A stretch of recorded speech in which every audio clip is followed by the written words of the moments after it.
talking to us, Mr. John Fitzpatrick. Oh, my pleasure. So tell me, do you feel that, as the group's only gay member, that you are targeted or discriminated against in any way? No, not really. See, the thing is, I'm here for the same reason they are. So what? I'm here out to ride the bullet, but even in the gay community, a small penis is still something to be scorned and ridiculed, just as much as, if not more so, than in the straight community. People must realise that we have a bond, we of the small penis. We must stand together and fight adversity.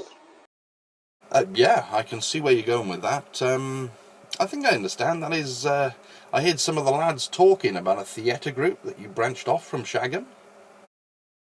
Oh yay, the SHAGEM Public Awareness Theatre Group. Well, it was all my idea, really. I must be fair, Phil was a tower of strength on that one.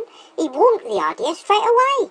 He said it was a good way for the boys to express themselves creatively, as well as creating a public awareness of the trials and problems of the genitally challenged. So, Phil, tell me about the theatre group. Oh, the theatre group. Oh, yes, naturally, I thought it was a great idea. It was a good exercise in role play. Incidentally, it was John who brought that one about. But sadly, it was disbanded just as the ball got rolling. Disbanded? What do you mean, disbanded? Well, we had several schools and a local council take legal action to stop us performing. Why was that, then? Was the content of the play explicit in any way? Well, I don't really know. Suffice to say that they felt there was something a bit sinister and creepy about grown men performing public plays about the sizes of their penises. Poor John was pretty crushed by the decision. Is there any surviving footage or sound bites of these plays? I believe so. In fact, I believe there's an MP3 file of the last performance on my desk. Would you like to hear it? Oh, yes, please. I'd love to know what all the fuss was about. Everywhere I go, I hear the same. Penis here, penis there, penis everywhere.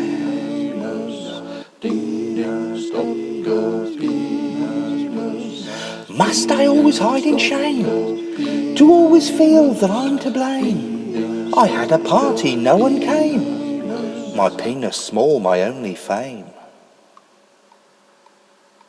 That was back when Jerry was with us. Jerry? Yes, Jerry Thomas. He was a great lad, but he came to the group for help dealing with his own genital envy. His problem was a little different from the other lads in that he had 3 testicles. Joining me now is former member of the group, Jerry Thomas. Thank you for talking to us, Jerry. It's my pleasure. So I understand you joined the group because you had 3 testicles. What? How did you know that? Well, Phil told me. He told you that? Bastard! I can't believe he... Bastard! It's okay, it makes no difference to us whatsoever. Could you tell us a bit about why you left the group? Well, as long as you know anyway. I had one of my testicles removed and no longer needed the counselling. How about the theatre group? Could you tell us a bit about that? Well, it was good while it lasted, but sadly it was not meant to be. The odds were just stacked too highly against us. Well, what happened exactly? Well, we didn't stand a chance, really, did we? I mean, it was great in the beginning. Everyone was excited, and we had a great reception from the public. We made people laugh. We entertained them, while also imparting information about the group, but then things started to go sour. That was when the lawsuit started, and before we knew it, we were banned from performing publicly. It was like we were public enemy number 1. So, Phil, could you tell us a little about the mood of the group when the lawsuit started? Well, when the verdict came in, John was inconsolable, but we told him we'd fight it. We tried to appeal against the verdict, but sadly it stuck. Which was pretty much the end of the theatre group, but as is with our group, not one to suffer the slings and arrows of outrageous fortune. We released a single with an accompanying public awareness video. How did that go? Did you get anywhere with it? Well, no, sadly again, the odds were stacked against us, and we met adversity at every turn. People just didn't understand our plight. It was considered inappropriate material for public viewing, so straight away the video was banned, and not long after that the single was recalled and became unobtainable in music shops.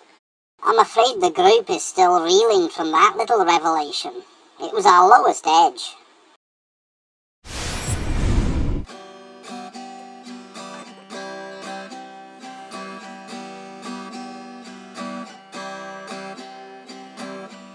I hear you laughing. Is there any cause? I see you staring. My penis small. My penis tiny. My tears are shiny. It's so small. My penis small. My penis small. My penis tiny. It's so small. My tears are shiny. It's so small. My penis tiny. It's so small. My tears are shiny. It's so small.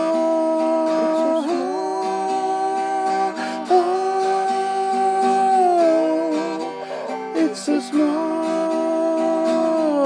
My penis small. My penis small. My penis small. My penis small. So what were your feelings around this time, Jerry? I was upset, naturally, we all were. It was all really sad, and caused a lot of bitterness within the group itself. Of course, it was around this time I had my operation and left the group, but I couldn't help but feel for them. They tried their best only to have it all blow up in their faces. Could you describe the public mood at this time?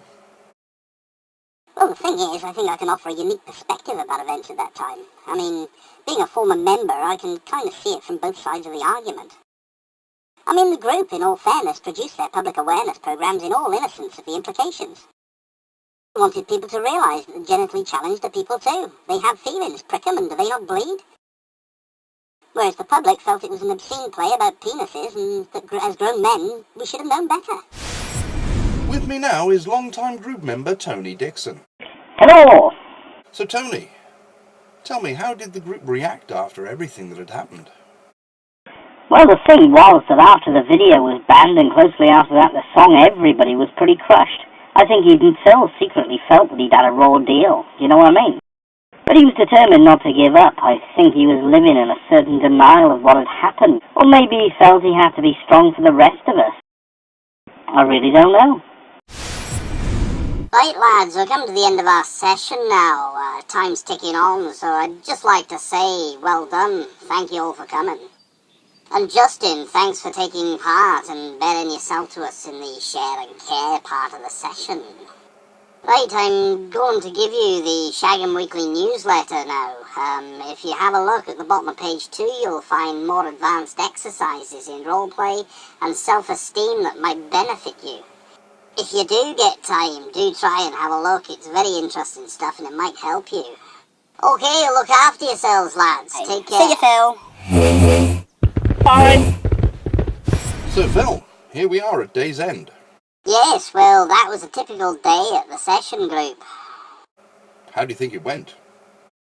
Oh, I think it went pretty well. Everyone left smiling and feeling a little better about themselves, and after all, that's what it's all about at the end of the day, isn't it? Well, thank you very much, Phil. It's been an absolute pleasure to meet you, and to be so warmly welcomed by the SHAGEM group.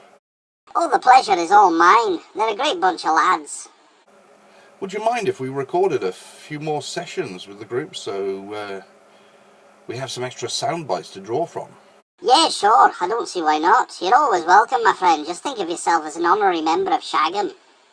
I'd rather not, if you don't mind.